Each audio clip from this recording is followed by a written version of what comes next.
Karishkali არ იქნება სამართალი არ იქნება მშვიდობა ყველგან პოლიცია სამართალი ყველგან მილიცია სამართალი არ იქნება სამართალი არ იქნება მშვიდობა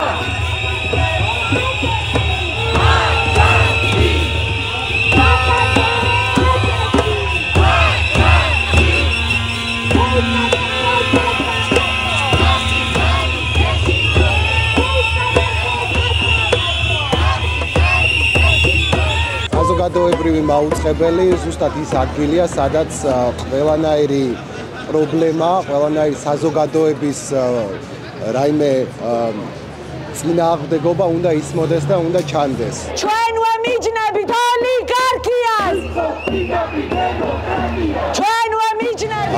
ჩვენ ბოლო გინდა ამ მთავრობის, გინდა წინა მთავრობის მმართველობისას ვერ ხედავდით და ვერც ვისმენდით რეალური ხალხის ხმას, ვისმენდით მხოლოდ პოლიტიკოსების ხმას, ვისმენდით მხოლოდ რაიმე პროპაგანდისტების ხმას და ჩვენ აქ არ ვდგავართ იმიტომ რომ მოვითხოვოთ რაიმე ოპოზიციური სპექტრის გამოჩენა, არამედ ობიექტურად რომ გაშუქდეს ეს მოვლენები და ყველა ის შრე ამ პირამიდის, რომელმაც მოგვიყვანა ესეთ გამოუვალ მდგომარეობაში. მოგესალმებით ყველას, მე ვარ თოზუ გულმამედი, ეთნიკურად აზერბაიჯანელი.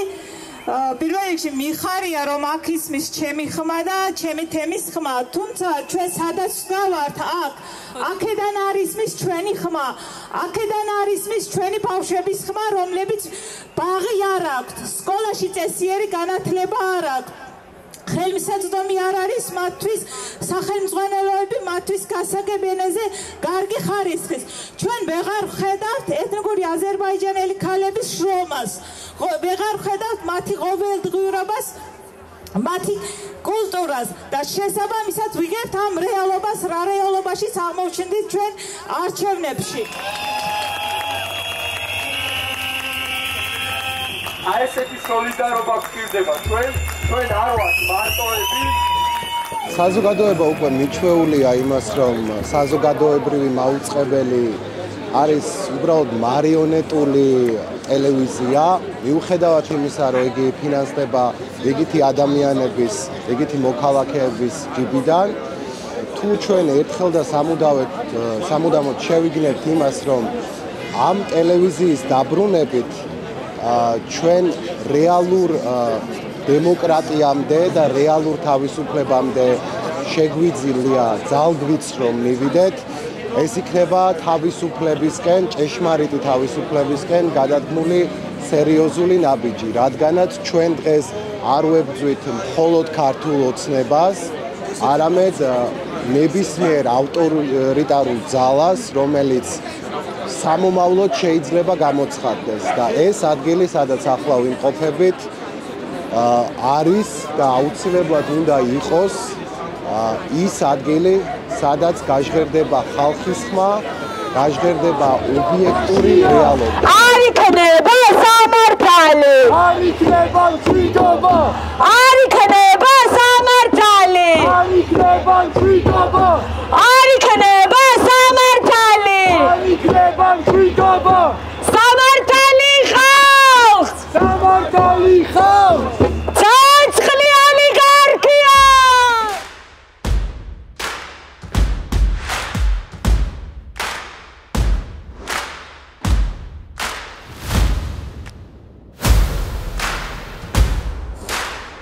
არ ვაპირებთ დატოვებას ამ ქვეყნის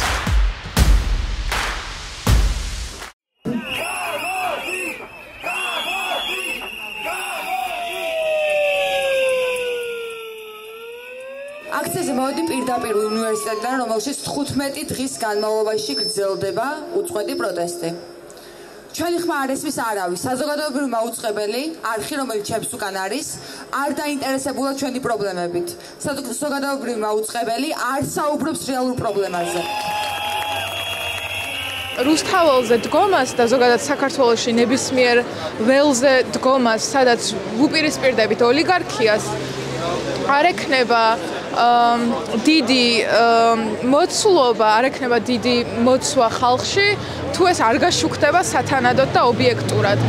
და მე ვხედავ პრობლემას ოპოზიციური მედიების გაშუქებაშიც, სამთავრობო მედიების გაშუქებაშიც და ამიტომ ვფიქრობ, რომ საზოგადოებრივი მაუწყებელი იყო და არის ის ერთი მედია საშუალება, რომელიც რეალურად ყველა რაკურსით უნდა აშუქებდეს ინფორმაციას. საჯარო ინტერესის მედია ინსტიტუციამ უნდა აღიაროს, რომ მზია ამაღლობელის დაპატიმრება, მისი სამართლებრივად დაუსაბუთებელი და არაპროპორციული დასჯა საგანგაშო ცვლის მედიაგარემოს ქვეყანაში. სწორედ იმ მედიაგარემოს, რომლის გაუმჯობესებაზე ყველაზე მეტად საზოგადოებრივი მაუწყებელია პასუხისმგებელი. ამ დღეებში მივხვდი თუ რა დიდი ძალის არის ზოგადად სიმართლის გაშუქება ინფორმაციის სწორად მიტანა მაყურებლამდე, რომ ადამიანმა შეძლოს და თავად გადაწყვიტოს, უნდა თუ არა რომ გამოვიდეს პროტესტზე და უნდა თუ არა რომ იდგეს პარლამენტთან, ან იდგეს ზუგდიდში, იდგეს ბათუმში და ასე შემდეგ.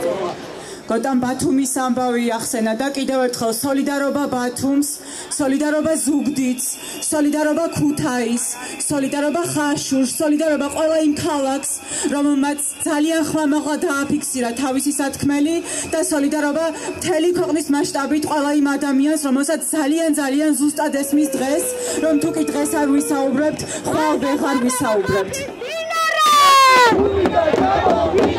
არ გაჩერდება ხალხის ბინარე!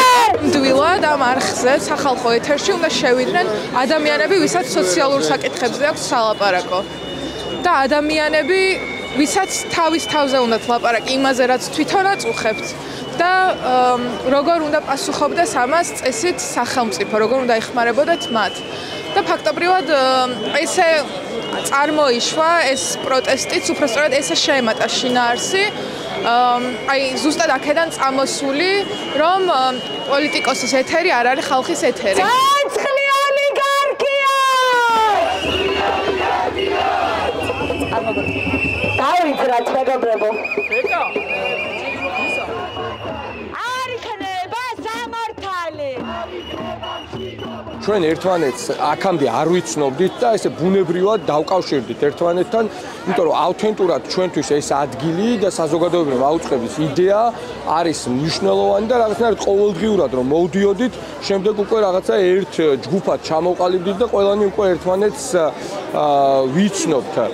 ერთი მხრივ ისტორიულად თვალი რო გადავალოთ, ყოველთვის პროტესტის დროს საზოგადოებრივ მაუწყებელთან ადამიანების სხვადასხვა ჯგუფები, პოლიტიკური ჯგუფები იკრიბებოდნენ და აპროტესტებდნენ იმას, რომ საზოგადოებრივი მაუწყებელი პრინციპში პარტიულ პოლიტიკას უფრო ატარებდა, ვიდრე სახალხო პოლიტიკას. არა, რეალურად ამ არხის დანიშნულება ის არის, რომ საზოგადოებრივი პოლიტიკა აწარმოოს, ხალხის პრობლემებზე ილაპარაკოს, შესთავაზოს გამოსავალი ამ ადამიანებს და განსაკუთრებით კი ჩაგრულ ჯგუფებს, ვისი ხმაც არ ისმის. მათ შორის ისეთი საკითხები გამოიტანოს, რაც შეიძლება არ იყოს პოპულარული და საინტერესო კერძო ტელევიზიებისათვის.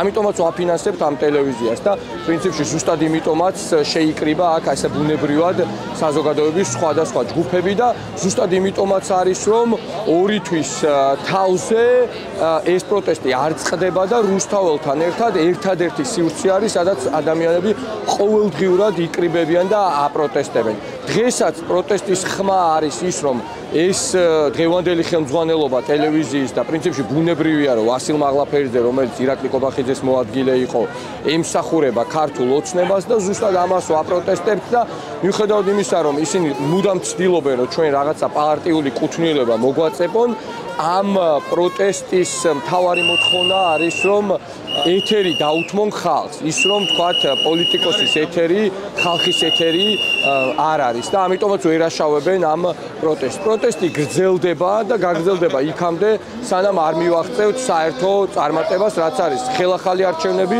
და ტყვეების გათავისუფლება. გაშუქეთ სიმართლე!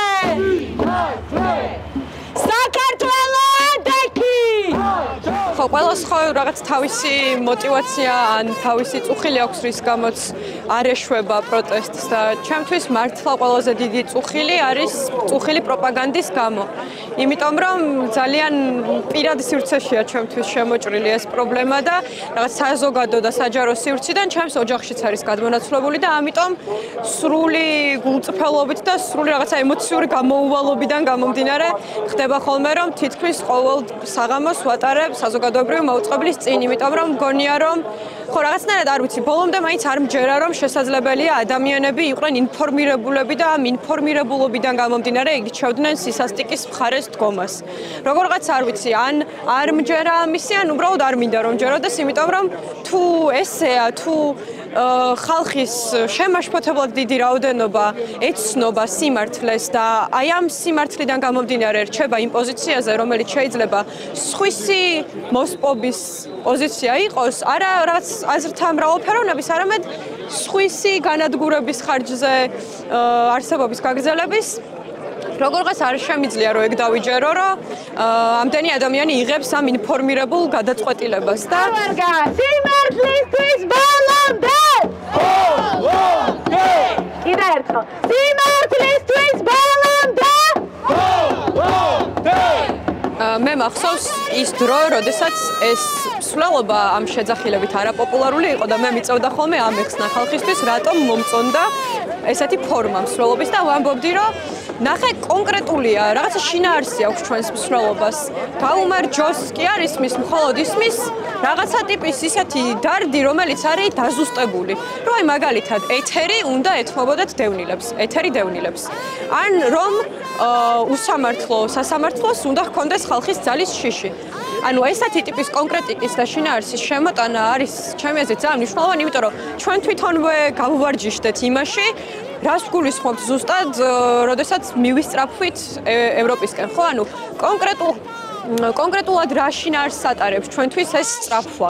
ჩვენშიც კი რომ ეს მეტად გასაგები იყოს, მეტად სახელდებული იყოს, ამიტომ გონია რომ ძალიან ლამაზი და თან ძალიან შინაარსით დატვირთული ფორმა მოეძებნა თავისთავად ბუნებრივად ამ მსვლელობებს და ამასთან ერთად მახსოვს რომ მაშინ როდესაც არაპოპულარული იყო, კიდე ერთს რასაც ვამბობდი ხოლმე იყო ის რომ ანუ რაღაცნაირად კი არ ვდგავართ ერთ ადგილას და ამას კი არ ვიმეორებთ, მოძრაობთ და ამ მოძრაობაში ეს ხმა შეიძლება აღწევდეს ისეთ ადამიანებამდეც, რომლებიც დაუშვათ საცობში დგანან და იქ თუ მაგალითად არასდროს არ უსმენენ განსხვავებულ აზრს არც ეკრანზე, არც არ ვიცი news feed-ზე არ ხვდებოდა, შეიძლება არ ხვდებოდეთ ეს განსხვავებული აზრები, აი ჩვენ შეგვიძლია რომ გადავადგილდებოდეთ და ეს ხმა მიგუქონდეს ბევრგან და ძალიან ლამაზად არის გადაჯაჭვული მთელ აი ამ საზოგადოებრივ მაუწყებლის წინ მიმდინარე პროტესტთანაც, იმიტომ რომ აი ეს ხმის მიწვდენა და თან რაღაც ძალიან კონკრეტული და ძალიან გულწრფელი ხმის მიწვდენა მგონია რომ არის არსი თლიანად ამ პროტესტის, რომელიც იმართება პირველ არხთან ყოველ საღამოს.